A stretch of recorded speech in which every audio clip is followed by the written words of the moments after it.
Bismillahirrahmanirrahim.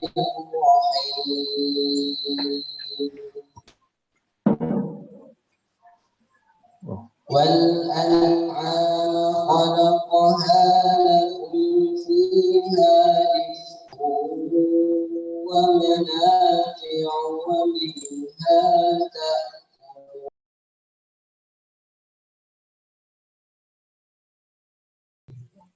Penyuluhan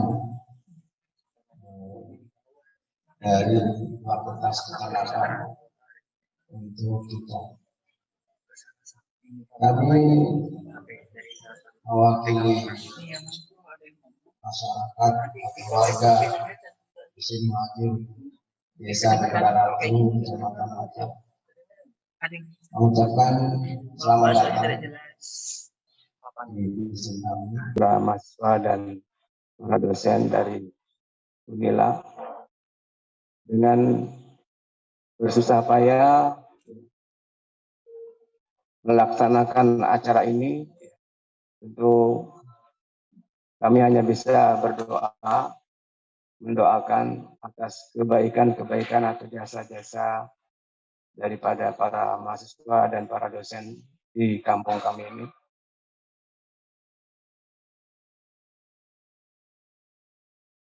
Nah, kalau ada pertanyaan-pertanyaan tentang ayam, tentang penyakit ayam dan bagaimana caranya, nah silakan. Nanti ini kebetulan kita itu ada 4, ada saya, Dr. Iwan, Pak Pur Dr. Iwan, ada Pak Randy Dr. Iwan, istrinya Pak Randy, Bu Ratna juga Dr. Iwan. Jadi ada 4 Dr. Iwan.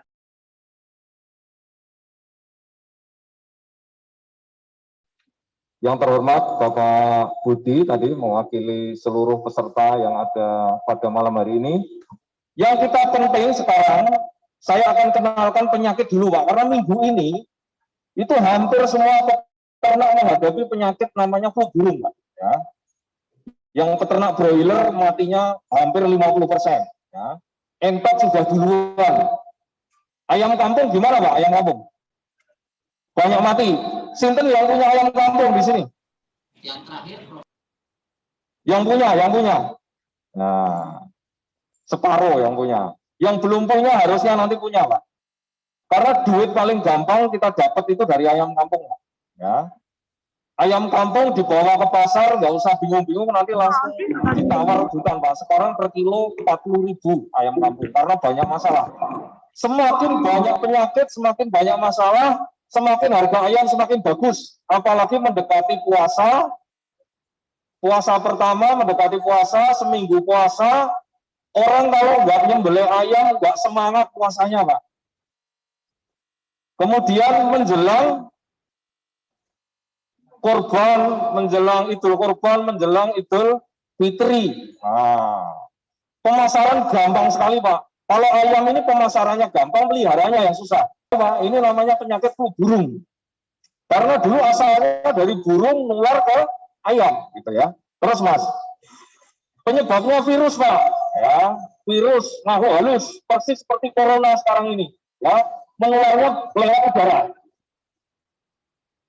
Ini virusnya seperti ini Pak, ada kaki-kakinya, persis kayak rambutan, ya, persis kayak rambutan, persis.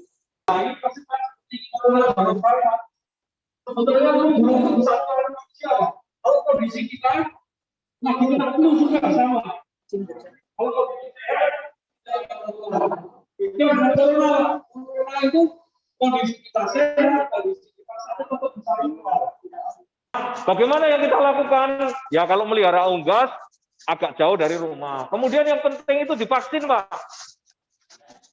Nanti kita bicarakan tentang vaksin. Tidak ada obat untuk flu burung yang bisa hanya vaksin. Persis seperti corona Pak. Ya. Pak, gimana jamu-jamu?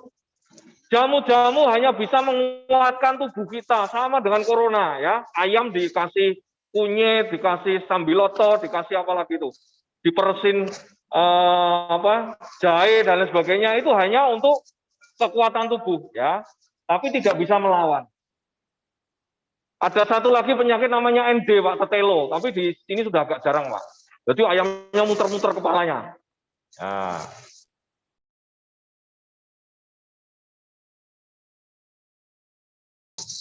Pak, vaksin itu memang agak mahal, Pak, ya. Jadi satu botol itu 350, tapi isinya 500, dosisnya hanya 0,2. 500 dibagi 0,2. Jadi untuk berapa itu ya? Kira-kira untuk 5.000 ekor ayam mau ke berapa itu ya? Jadi kalau beli satu, itu harusnya rame-rame untuk tetangga dan kanan kiri dan lain sebagainya. Dan cukup 2 kali suntik, Pak. Kalau ayam kampung cukup 1 kali suntik. Kalau ayam petelur itu 2 atau 3 kali suntik. Sebetulnya 1 kali suntik udah cukup, gitu ya. Ini Pak yang ND Pak, Mas terus, Mas terus. Nah muter-muter kayak gini Pak. Sebelumnya Mas. Nah cirinya ND itu muter-muter Pak. Kalau yang AI tadi Pak, tiba-tiba langsung mati, gitu aja. Ya. Kotorannya hijau terus. Nah hijaunya hijau begini Pak, hijau bener. Nah terus kalau kita buka ada merah-merahnya di ampelannya Pak. Terus buka-buka. Nah, ampelannya ini merah-merah begini. Ini ciri yang khas. Ya. Terus. Nah, nih, terus. Nah, muter-muter kayak tadi. Nih. Menengadah gitu Pak. Jurus ular. Oh, jurus ular sendok. Ya. Muter-muter kayak ular sendok. Terus.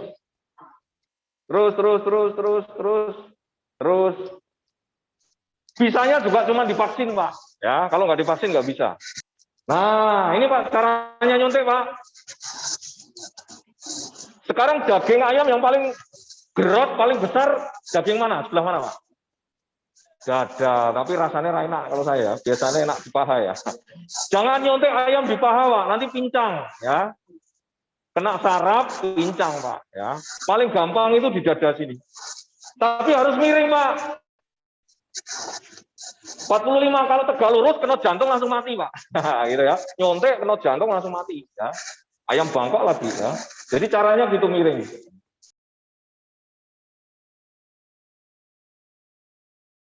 Kita pengen keluhan bapak-bapak ayamnya itu tidak ada yang mati lagi. Ya meskipun kita usaha Pak ya. Kalau namanya nyawa itu kan kita nggak bisa nyentuh, tapi kita sudah punya usaha untuk itu gitu. Kalau yang selama ini tidak pernah dilakukan itu, kalau kita lihat yang di pojok sana itu ada Mas siapa yang punya ayam petelur itu Pak.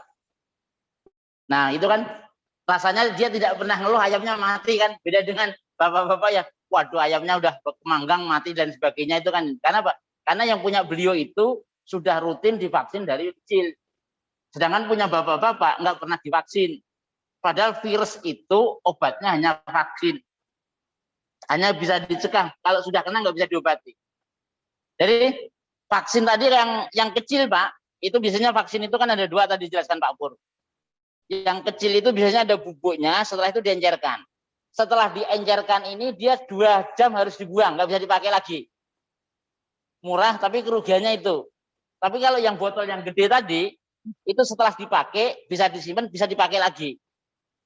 Itu yang apa? Yang ya pasti di alam ini ada yang lebih, ada yang kurang. Biasanya gitu. Tidak ada yang sempurna.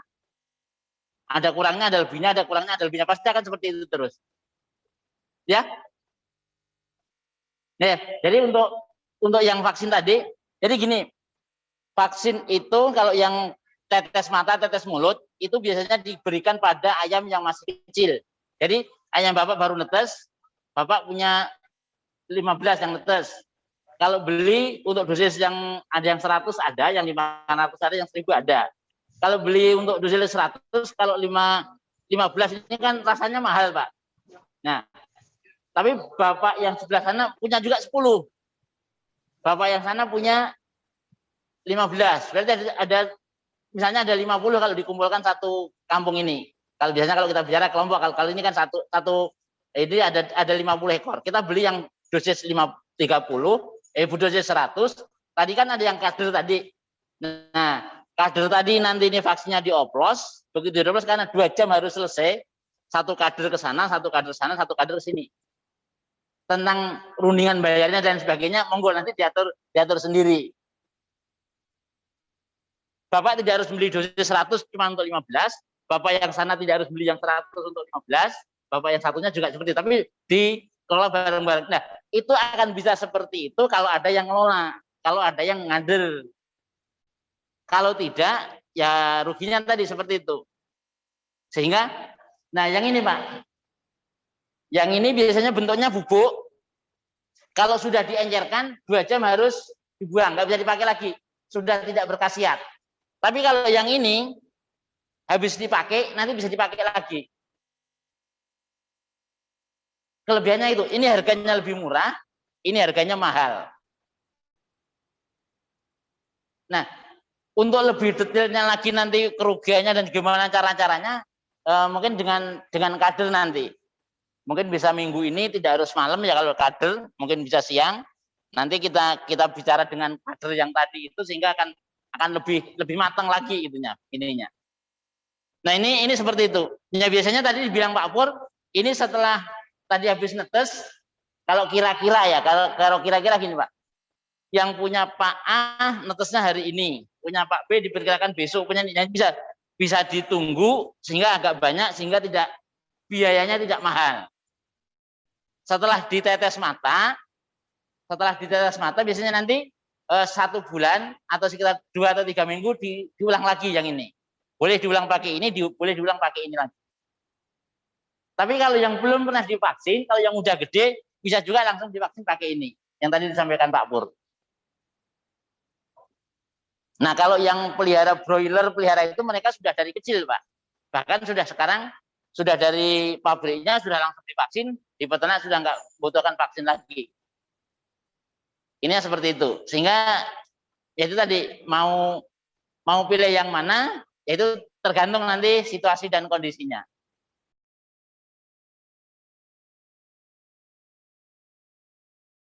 Monggo, Mas. Saya mau nanya ini Pak, apa penyebab ayam terkena ende, Pak? Terkena ende atau tetelo? Ende. Penyebabnya? Ya. Apakah dia dari kandang yang kurang steril atau peralatan kandangnya atau mungkin air minum atau mungkin dari cuaca gitu? Prinsipnya gini Mas, jadi penyakit itu masuk tentunya harus ada bibit penyakitnya dulu. Yang namanya ND itu sebetulnya di lingkungan kita ini sudah ada semua penyakit ND itu. Nah, tinggal penyakit ND ini munculnya kapan gitu loh. Biasanya munculnya itu yang pertama kalau terjadi perubahan cuaca. Dari hujan mau ke panas atau dari panas mau ke hujan. Itu biasanya musim pancaroba. Kenapa munculnya di situ penyakit itu? Karena pada saat itu kondisi tubuh ayam adalah pada saat dia lemah.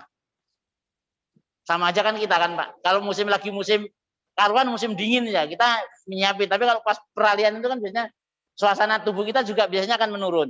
Nah, begitu suasana tubuh kita menurun, di dalam tidak ada vaksin, tidak ada antibodinya karena ayam kita tidak pernah kita vaksin. Untuk pencegahannya apa? Pencegahan vaksinasi, Pak. Cuman vaksinasi. Vaksin itu nggak ada yang lain. Iya, tetapi juga harus diikuti. Artinya gini, sudah divaksin, lupa ayam sudah divaksin kok masih mati. Nah, kalau makannya kurang, itu juga akan mempengaruhi.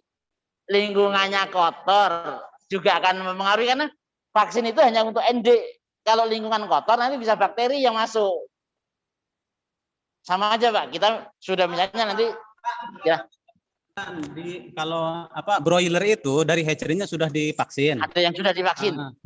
Terus seandainya dia begitu ke PAM, ke kandang, kena ND misalnya atau penyakit yang lain, apa dia boleh dikatakan vaksinnya gagal? Nah, makanya Pak, kegagalan vaksin ada juga.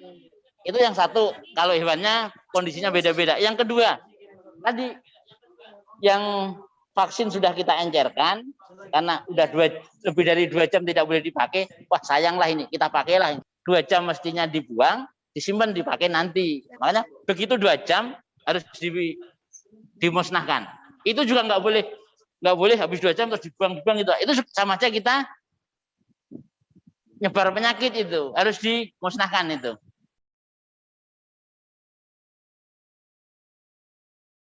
Hadirin muslimin dan muslimat, pada penghujung acara ini mari kita berdoa pada Allah Subhanahu wa taala. Semoga ilmu yang diberikan kepada kita bermanfaat untuk kita semua. Minasyaitonirrajim. Allahumma shalli ala Muhammad wa ala ali Muhammad. Allahumma ighfir lil mu'minina wal mu'minat Subhana rabbika rabbil izzati amma yasifun. Wa salamun alal mursalin walhamdulillahi rabbil alamin. Assalamualaikum warahmatullahi wabarakatuh.